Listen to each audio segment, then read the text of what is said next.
Hello students, welcome to DDC classes. आपको board पे दिख रहा होगा लीट 2024 की हम बात करने जा रहे हैं। तो मैं आज जो आपको बताने वाला हूँ इस वीडियो के थ्रू, मैं बताने वाला हूँ कि लीट 2024 की कैसे प्रिपरेशन करनी है, क्या क्या करना है, क्या क्या नहीं करना है। बस छोटे छोटे पॉइंट्स हैं, उन पॉइंट्स को आप ध्यान रखोगे तो आपकी प्रिपरेशन बहुत अच्छी हो जाएगी। ठीक है। कई बच्चों के मन में आता है सर लीट का एग्जाम पहली बार नाम सुन रहे हैं। तो लीट का एग्जाम मैं पहले बता दूं, लीट का जो एग्जाम होता है बच्चों, वो लीट का एग्जाम होता है जो भी बच्चा डिप्लोमा का है, डिप्लोमा से वो डायरेक्टली लेटरल एंट्री के थ्रू बीटेक करना चाहते हैं तो उसका एडमिशन डायरेक्टली सेकंड ईयर में होता है। मतलब डिप्लोमा का स्टूडेंट कोई बीटेक करना चाहता है अच्छे कॉलेज से, टॉप कॉलेज, तो डायरेक्ट सेकंड ईयर में एडमिशन होता है। इसके अलावा जो बीएससी के स्टूडेंट्स होते हैं उनको भी वो भी लीट का एग्जाम देके बीटेक कर सकते हैं, डायरेक्टली सेकंड ईयर में एंट्री होती है। बीएससी और डिप्लोमा वाले दोनों तरह के स्टूडेंट्स अप्लाई कर सकते हैं बीटेक के लिए। तो इसमें क्या क्या पॉइंट्स आपको याद रखना है वो मैं डिस्कस करता हूँ। देखो, पॉइंट्स आपके पास सामने है, ध्यान से पढ़ो। पहला पॉइंट्स की बात करते हैं। यहाँ पे एक चीज लिखे लाया हूं, big journeys begin with small steps.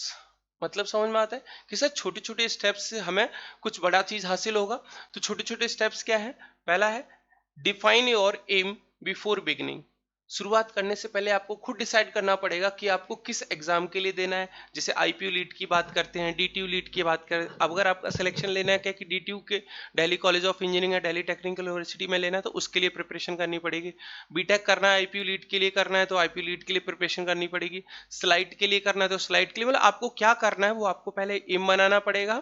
ठीक है। आप चाहते हो कि डिप्लोमा के बेसिस पे जॉब चाहिए तो उसके लिए एसएससी जेई की तैयारी करो। सर चाहते हो कि नहीं डिप्लोमा का बीटेक करना है, फिर एई की पोस्ट पे जाना है, बड़ी पोस्ट पे जाना है, अच्छी जॉब चाहिए, तो बीटेक करने के लिए आपके पास ऑप्शंस होते हैं डायरेक्टली सेकंड ईयर में एडमिशन के लिए। तो पहले तो अपना एम डिसाइड करो कि एम क्या है। उसके बाद जिस भी एग्जाम के लिए जाओगे उस एग्जाम का सिलेबस देखो। सबसे पहले क्या देखो? Syllabus and level of difficulty. Level of difficulty आप कैसे जज करोगे? क्वेश्चन पेपर देखो, प्रीवियस ईयर के 2-3 साल के पेपर किस तरह के आए हैं, उसमें से आपको कितना आता है, आपने क्या कॉलेज टाइम में वो पढ़ा हुआ है कि नहीं पढ़ा हुआ है।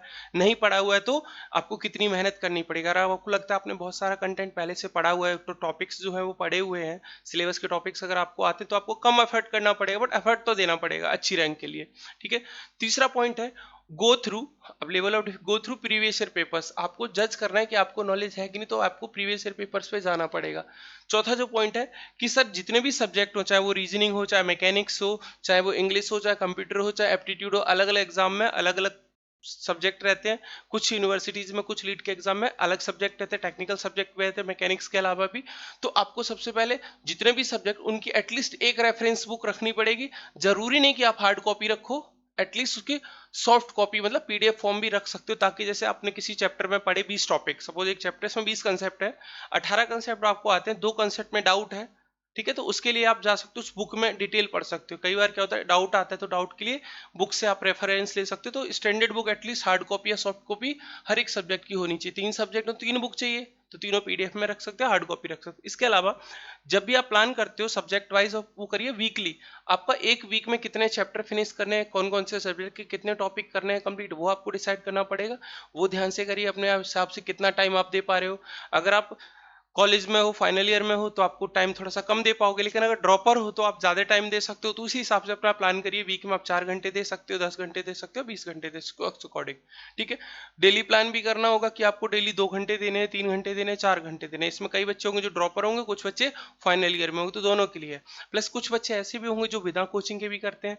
सर बिना कोचिंग के मतलब जो सेल्फ स्टडी करते हैं उनको भी अपना डेली का प्लान और वीकली प्लान बना के रखना पड़ेगा। ठीक है। उसके अलावा आप उस साथ साथ में, जैसे आपने कोई सब्जेक्ट एक महीने में खत्म कर दिया, दूसरा सब्जेक्ट स्टार्ट करना है, तो पहले सब्जेक्ट को कंटिन्यूअसली बीच बीच में आपको रिवीजन के लिए टाइम देना पड़ेगा।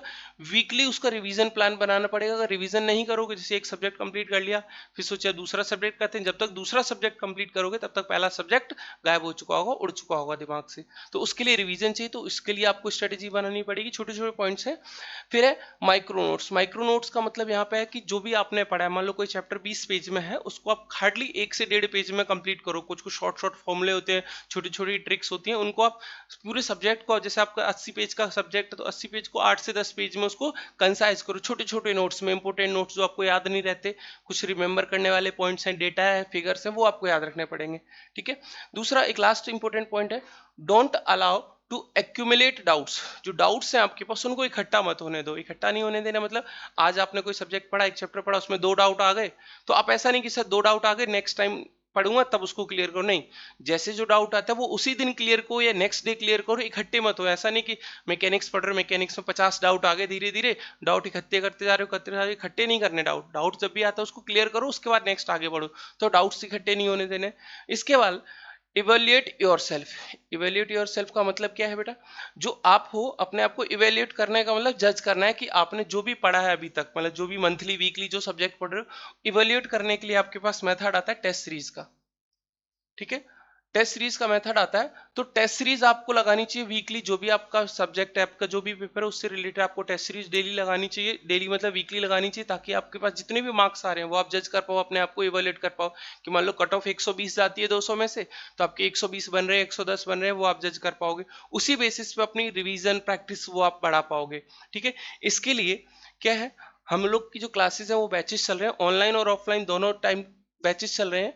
अभी जो दिवाली का ऑफर है उसकी बेसिस पे हमारा ऑफ चल रहा है, 40% ऑफ चल रहा है। तो जो भी बच्चा एडमिशन लेना चाहता है, ऑनलाइन बैच हो चाहे ऑफलाइन बैच हो, दोनों ही बैच अवेलेबल हैं इस टाइम पे हमारे पास।